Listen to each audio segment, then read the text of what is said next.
వేములవాడ రాజన్న ఆలయంలో భక్తులు సమర్పించిన కోడెలు మృతి చెందడం కలకలం రేపుతోంది. అనారోగ్యం, అధికారుల నిర్లక్ష్యంతో కోడెలు పిట్టల్లా రాలుతున్నాయి.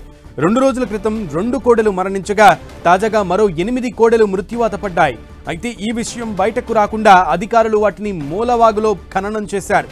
కోడెల మృత్యువాతపై భక్తులు తీవ్ర ఆవేదనకు గురవుతున్నారు. భక్తులు సమర్పించే రాజన్న కోడెలు పిట్టల్లా రాలుతున్నప్పటికీ అధికారుల చర్యలు శూన్యంగా ఉన్నాయని, కోడె ముక్కులతో ఏటా కోట్లాది రూపాయల ఆదాయం ఆలయానికి వస్తున్న కోడెల పోషణ, ఆరోగ్యం విషయంలో అధికారులకు ఇంతటి నిర్లక్ష్యం ఉండరాదని భక్తులు కోరుతున్నారు.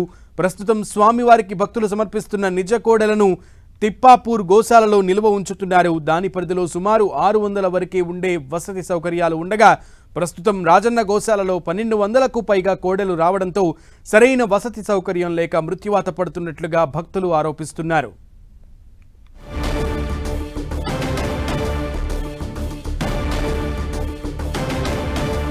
వేములవాడ రాజరాజేశ్వర స్వామి ఆలయంలో కోడెలు మృత్యువాత పడడం ఇప్పుడు సంచలనంగా మారింది. దీనికి సంబంధించి పూర్తి సమాచారం మా ప్రతినిధి సతీష్ అడిగి తెలుసుకుందాం.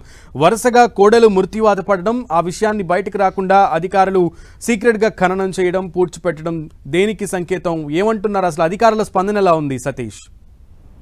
సునీల్, భక్తుల అంతా కూడా సెంటిమెంట్ తో ముడిపడిన అంశంగా చెప్పుకోవచ్చు. వేములవాడ రాజరాజేశ్వర స్వామికి భక్తులు కోడె మొక్కులు చెల్లించడంతో పాటు తమ కోరిన కోరికలు తీరిన వారంతా కూడా భక్తులంతా కోడెలను తీసుకొచ్చి రాజన్నకు మొక్కుగా సమర్పించుకుంటారు. అలా మొక్కులుగా సమర్పించినటువంటి కోడలన్నీ కూడా ఆలయం అధికారులంతా కూడా గోశాలలో వాటంతా కూడా పోషణ చేయవలసి ఉంటుంది. కానీ గోశాలలో వాటి పోషణ కరువైపోతుంది. చాలా కోడలు కూడా 10ల సంఖ్యలో మృతి చెందుతున్నప్పటికీ వాటి మృత్యువాత అంతా కూడా రహస్యంగా దాచిపెడుతున్నారు. చనిపోయిన కోడలను మూలవాగులో పాతి పెడుతున్నారు. ఈ అంశాలన్నీ కూడా చాలా సీక్రెట్ గా జరుగుతున్నాయి. వేములవాడ భక్తుల మనోభావాలు దెబ్బతీసే విధంగా ఆలయ అధికారులు వ్యవహరిస్తున్నారనే విమర్శలు మాత్రం వ్యక్తమవుతున్నాయని చెప్పుకోవచ్చు. చాలా మంది కూడా వేములవాడ వచ్చినటువంటి భక్తులంతా కూడా రాజన్న మొక్కులుగా కోడలను చెల్లించుకోవడం జరుగుతుంది. దాదాపు ఏడాదిలో ఈ కోడ మొక్కుల ద్వారానే 25 కోట్ల ఆదాయం వస్తుందంటే కోడె మొక్కులకు ఏ రకమైనటువంటి ప్రాధాన్యత ఉందో అర్థం చేసుకోవచ్చు సునీల్.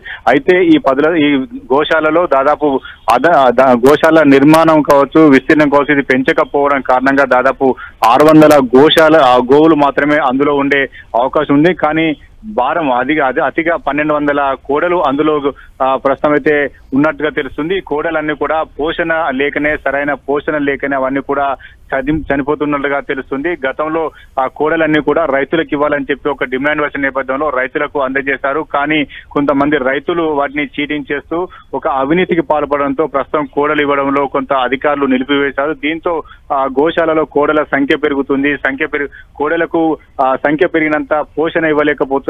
తద్వారా అవన్నీ కూడా ఆకలితో అలమటించడం కావచ్చు, సరైన పోషణ లభించకపోవడం కావచ్చు, ఇవన్నీ అనారోగ్యాల బారిన పడి కోడలు మృతి చెందుతున్నాయని చెప్పి ఆలయ అధికారులు చెప్తున్నారు. కానీ కోడల సంరక్షణ సరిగా ఉండలేదని చెప్పి స్థానికంగా ఉన్నటువంటి హిందుత్వవాదులంతా కూడా అధికారుల తీరు పైన ఆగ్రహం వ్యక్తం చేస్తున్నారు. కోడలు 10ల సంఖ్యలో చనిపోతున్నాయి. పెద్ద ఎత్తున ఆదాయం తీసుకువస్తున్నటువంటి ఈ కోడల పోషణ ఇప్పటికైనా సరిగా చూడాలని చెప్పి ఇటు హిందుత్వ సంఘాలు డిమాండ్ చేస్తున్నాయి. ఆ రాజన్న ఆలయంలో ఈ కోడె మొక్కుల ఆచారం కొనసాగుతుంది కాబట్టి ఆ కోడలను కూడా రక్షించవలసిన బాధ్యత ఆలయ అధికారుల పైన ఉందని చెప్పి ఇటు స్థానికులంతా కూడా డిమాండ్ చేస్తున్నారు. గోశాలలో చాలా వరకు కోడలు మృతి చెందుతున్నాయి. మృత్యువాత పడుతున్నటువంటి కోడలను చాలా రహస్యంగా తీసుకువెళ్లి వాటిని అంతా కూడా మూలవాగులో పూడ్చిపెడుతున్నారు. ఇటువంటి ఘటనలు బయటకు వచ్చినప్పుడల్లా భక్తులంతా కూడా తమ ఆందోళన చెందుతున్నారు. తమ ఇష్టమైనటువంటి దైవానికి ఇచ్చినటువంటి కోడలు ఈ రకంగా మృతి చెందడాన్ని మాత్రం భక్తులు మాత్రం తట్టుకోలేకపోతున్నారు. సరైన పోషణ చేసి కోడలను సంరక్షించవలసిందిగా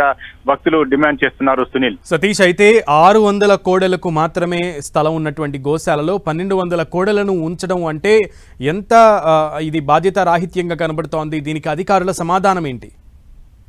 గోశాలలో చాలా ఎక్కువ గోవులు వస్తున్నాయి. ఎందుకంటే చాలా మంది భక్తులు కూడా ఏటా 10ల సంఖ్యలో గోవులను తీసుకొచ్చి అప్పగించడం జరుగుతుంది. ఈ కోడలన్నీ కూడా తిప్పాపూర్లోని గోశాలకు తరలిస్తారు. గోశాల కెపాసిటీ కేవలం 600 కోడలు మాత్రమే అందులో పోషణ నిర్వహించేలాగా ఆ గోశాల కెపాసిటీ ఉంది. కానీ డబులుగా 1200 ప్రస్తుతం గోశాలలో కోడలు ఉన్నాయి. కోడలన్నీ కూడా ఒక చోట ఉండడం కావచ్చు, వాటికి పోషణ అందించడం కావచ్చు, వాటికి రోజువారీగా వాటికి ఆహారాన్ని అందించడం కావచ్చు, అంతా కూడా కొంత ఇబ్బందిగా మారుతుందని చెప్పి అధికారులే చెప్తున్నప్పటికీ కానీ గోశాలను విస్తరించడం కావచ్చు, గోవులకు అవసరమైనటువంటి సౌకర్యాలు కల్పించడం మాత్రం అధికారులు విఫలమయ్యారనే విమర్శలు వ్యక్తమవుతున్నాయి. ఎందుకంటే దాదాపు ఏటా ₹1,00,00,000 ఆదాయం ఈ కోడె మొక్కల ద్వారానే వస్తుంది కాబట్టి ఆ కోడలను సంరక్షించేందుకు పెద్ద ఎత్తున ప్రణాళిక సిద్ధం చేసినట్లయితే వాటిని మృతి చెందకుండా కాపాడుకునే అవకాశం ఉంటుంది. కానీ అధికారులు ఆ రకమైనటువంటి ప్రణాళికలు చేయకపోవడం కారణంగా, నిర్లక్ష్యం వహించడం కారణంగానే ఈ కోడలు మృతి చెందుతున్నట్లుగా స్థానికులంతా కూడా భావిస్తున్నారు. చాలా సందర్భాల్లో హిందుత్వ సంఘాలన్నీ కూడా ఆలయ అధికారుల తీరు పైన ఆందోళన వ్యక్తం చేసినప్పటికీ అధికారుల తీరు మాత్రం మారడం లేదనే విమర్శలు వ్యక్తమవుతున్నాయి. ప్రస్తుతం కోడలు మాత్రం 10ల సంఖ్యలో మృతి చెందడం మాత్రం ఇటు హిందుత్వ సంఘాలు ఆగ్రహం వ్యక్తం చేస్తున్నాయి. కోడల సంరక్షణ చేయాలి, ₹1,00,00,000 ఆదాయం వచ్చినప్పుడు ఎందుకు ఇంత నిర్లక్ష్యం వ్యవహరిస్తున్నారు? గోశాల విస్తీర్ణం పెంచి అక్కడ సిబ్బందిని నియమించినట్లయితే, ఆహారాన్ని అందించినట్లయితే కోడలు అవన్నీ కూడా ప్రాణాలతో బయటపడతాయి. కానీ అధికారుల నిర్లక్ష్యం కారణంగానే ఇటువంటి ఘటనలు చోటు చేసుకున్నాయని చెప్పి ఇటు భక్తులు కూడా ఆందోళన వ్యక్తం చేస్తున్నారు. దేవునికి సమర్పించినటువంటి కోడలు ఈ రకంగా మృతి చెందడం మాత్రం భక్తులు కొంత ఆందోళన వ్యక్తం చేస్తున్నారు. ఎందుకంటే కాబట్టి వీటన్ని కూడా సంరక్షించాలని చెప్పి భక్తులు డిమాండ్ చేస్తున్నారు. Sunil. Okay Satish, thank you.